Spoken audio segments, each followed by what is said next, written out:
விஜயினுடைய இந்த மக்கள் சந்திப்பு, ஏகனாபுரம் கிராம மக்களை சந்திப்பு தொடர்பாக கருத்துக்களை பகிர்ந்துள்ள நம்முடைய மூத்த பத்திரிகையாளர் திரு துரைக்கண்ணன் அவர்கள் இணைப்பில். சார் வணக்கம், இணைப்பில் வந்த மிக்க நன்றி. உங்களுடைய கருத்து, முதற்கட்ட கருத்து எப்படி நீங்க பாக்குறீங்க விஜயுடைய இந்த பயணம், அரசியல் நகர்வு? மதிப்பிற்குரிய விஜய் அவர்கள் தமிழக வெற்றி கழகம் என்கிற அரசியல் கட்சியை தொடங்கி ஒரு தீவிர அரசியல் களத்தில் வருவது போன்ற தோற்றம் இருந்தது. ஆனால் அப்படி இல்லை. தமிழ்நாட்டில் இருந்த மற்ற அரசியல் கட்சியினுடைய தொடக்கம் அந்த தலைவர்களுடைய ஆட்சிமுறையிலிருந்து முற்றிலும் மாறுபட்டதாக, வேறுபட்டதாக விஜயனுடைய ஆட்சிமுறைகள் இருக்கிறது என்பதுதான் யதார்த்த நிலை. உதாரணத்துக்கு பேரறிஞர் அண்ணா அவர்கள் திராவிட முன்னேற்ற கழகத்தை 49ல தொடங்கின போது அந்த தொடக்க கூட்டத்திலிருந்து ஒவ்வொரு நாளும் நிர்வாகிகள் கூட்டம், ஆலோசனை, நிர்வாகிகள் நியமனம், மாவட்ட அளவில், மாநில அளவில், நகர ஒன்றிய அளவில் கிளைகளை தொடங்குவது, கொடிகள் ஏற்றுவது என்று பரபரப்பாக இயங்கிக் கொண்டிருப்பதாக நம்ம படிச்சிருப்போம். அப்ப அவரோட தளபதிகள் 50 தளபதிகள் சொல்லி 50 தலைவர்கள் இருந்தாங்க. அதை சுற்றிலும் 2ஆம் கட்ட 3ஆம் கட்ட தலைவர்கள் இருந்தாங்க.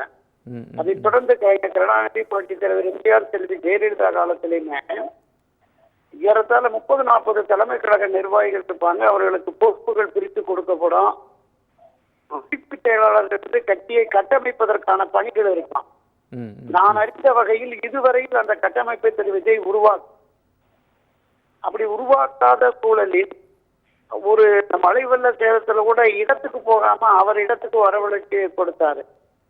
அவருடைய நீட்டியாக இப்ப இந்த பரந்தூர் விமான நிலைய பிரச்சனையில போய் மக்களை சந்திச்சு நான் உங்களோடு இருக்கிறேன், உங்களுக்கு துணையாக இருக்கிறேன் அப்படின்னு சொல்லி இருக்கிறாரு. அது மக்கள் மத்தியில் எந்த அளவுக்கு வரவேற்பு, ஆதரவு அவருக்கு கிடைக்குது அப்படிங்கறது பார்க்கணும். மத்திய அரசும் மாநில அரசும் இதுல ஒரு இதை உறுதியாக நிறைவேற்றிய தீர வேண்டும் அப்படிங்கிற மாதிரி இருக்காங்க. கிட்டத்தட்ட 48 கிராம மக்களுடைய வாழ்வாதாரம் பாதிக்கப்படுவதனால அவர்கள் தொடர்ந்து போராடிட்டு இருக்கிறாங்க. எல்லா அரசியல் கட்சிகளும், ஆளுங்கட்சியை தவிர்த்து எல்லா அரசியல் கட்சிகளும் அமைப்புகளும் அவர்களுக்கு ஆதரவு நிலைப்பாட்டில் இருந்தது. அதனுடைய நீட்சியாக இந்த திரு விஜய் அவர்களும் சென்று மக்களை சந்தித்திருக்கிறார். என்ன ஆல்டர்னேட்டிவ் மத்திய அரசுக்கு, மாநில அரசுக்கு இவர் என்ன கோரிக்கை வைக்க போறாரு? அந்த மக்களுடைய பிரச்சனைகளை ஒட்டுமொத்தமாக தீர்ப்பதற்கு இவரால் என்ன செய்ய முடியுங்கிறது ஒரு மிகப்பெரிய கேள்விக்குறியாகத்தான் இருக்கிறது சகோதரா. இல்ல 2 பாயிண்ட் சொல்லியிருக்காரு இல்லைங்க சார். இதுல என்னன்னா, மத்திய அரசும் மாநில அரசும் இந்த திட்டத்திற்கான மறு ஆய்வு செய்யணும் அப்படின்னு அவர் சொல்லியிருக்கிறாரு. 1. 2வது, வளர்ச்சிக்கு விமான நிலையமே வேண்டாம் அப்படின்னு நான் சொல்லல, ஆனா இந்த இடத்துல வேண்டாம் அப்படின்னு சொல்லியிருக்கேன். இது ஒரு வேலிடான பாயிண்டா நீங்க பாக்கலையா? இல்ல, ஏற்கனவே மறைந்த முன்னாள் முதலமைச்சர் ஜெயலலிதா காலத்துல அதே இப்ப இருக்கிற விமான நிலைய பகுதிகளிலேயே அந்த வண்டலூர், பல்லாவரம் அந்த பகுதியிலேயே அமைக்கலாங்கிற மாதிரி ஒரு சர்வே பண்ணாங்க. அன்றைக்கு பாட்டாளி மக்கள் கட்சியினுடைய நிறுவனர் ராமதாஸ் உட்பட பலரும் இதே கருத்தை சொல்லி வாழ்வாதாரம் பாதிக்கப்படும், ஏராளமான நிலங்கள் அழிக்கப்படும் அப்படிங்கிற கருத்தை சொன்னாங்க. பொதுவாக ஒரு விமான நிலையம் அமைப்பதற்கு நூற்றுக்கணக்கான ஏக்கர் நிலம் தேவைப்படும். அப்படி நூற்றுக்கணக்கான ஏக்கர் நிலங்கள் சென்னை புறநகர் பகுதிகளில் நிச்சயமா தரிசு நிலங்கள் இருப்பதற்கு வாய்ப்பு இல்லை.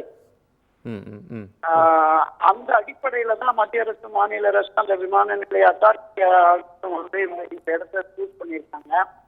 தொடர்ந்து இந்த மக்கள் வாழ்வாதாரம் பாதிப்புடைய விளைநிலங்கள், வீடுகள்லாம் நாங்க இழக்கிறோம் என்கிற கோரிக்கை தொடர்ந்து வலியுறுத்துறதுனால ஒருவேளை மத்திய அரசு ஒரு முடிவெடுத்து இன்னும் கொஞ்சம் தூரமா செங்கற்பட்டு ஏரியாவோ, இந்த பக்கம் திருப்பெரும்புதூர் ஏரியாவோ அதை கூட அவங்க பரிசீலிக்கலாம். என்ன செய்கிறார் பொறுத்திருந்து பார்க்கலாம். இதுல இன்னொரு முக்கியமான பாயிண்ட் சார். இதுல என்னன்னா, அவரு இந்த பிரச்சனையை சொல்லிட்டு இருக்கக்கூடிய அதே நேரத்துல ஆளுங்கட்சிக்கு இதுல ஏதோ லாபம் இருக்கு அப்படிங்கிற ஒரு பாயிண்டை முன்வைக்கிறாரு. அதே போல நாடகம் ஆடுவதில் நீங்க ரொம்ப கில்லாடிங்க அப்படின்னு அந்த 2 குற்றச்சாட்டுகளும் வைக்கிறார். பல குற்றச்சாட்டுகள் வைக்கிறாரு. அதுல முக்கியமா பார்க்க வேண்டியதா இருக்கிறது. அதே பரவலாக வலைத்தளங்கள்ல, ஊடகங்கள்ல எதிர்கட்சிகள் தரப்புல அப்படி ஒரு குற்றச்சாட்டு இருக்கிறது.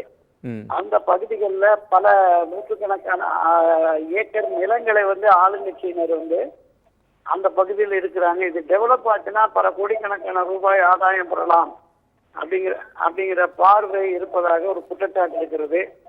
ஆதாரபூர்வமாக நமக்கு அது எந்த விவரமும் தெரியாத வகையில நம்ம அதை கருத்து சொல்றதுக்கு இயலாது என்பதுதான் என்னுடைய பார்வை. இன்னொரு நிறைவா ஒரு கேள்வி சார். இப்போ 8 வழிச்சாலை காட்டுப்பள்ளி துறைமுகத்துக்குலாம் எதிராக நீங்க எதிர்க்கட்சி இருக்கும்போது போராடினீங்க. ஆனா இப்போ வந்து இந்த கட்சிக்கு இப்போ ஆளுங்கட்சியா இருக்கும்போது இது எதிர்ப்பு நிலைப்பாடா, விவசாயிகளுக்கு எதிரான நிலைப்பாடா அப்படின்னு ஒரு கேள்வியும் வைக்கிறாரு. இது புரிஞ்சுக்க முடியுதா? நம்ம சாதாரண திராவிட முன்னேற்ற கழகத்தை பொறுத்தளவுல எப்போதுமே ஆளுங்கட்சி இருக்கிற போது ஒரு நிலைப்பாடு என்றுதான் வழக்கமா காலங்காலமா அவருடைய செயல்பாடு இருக்கிறது.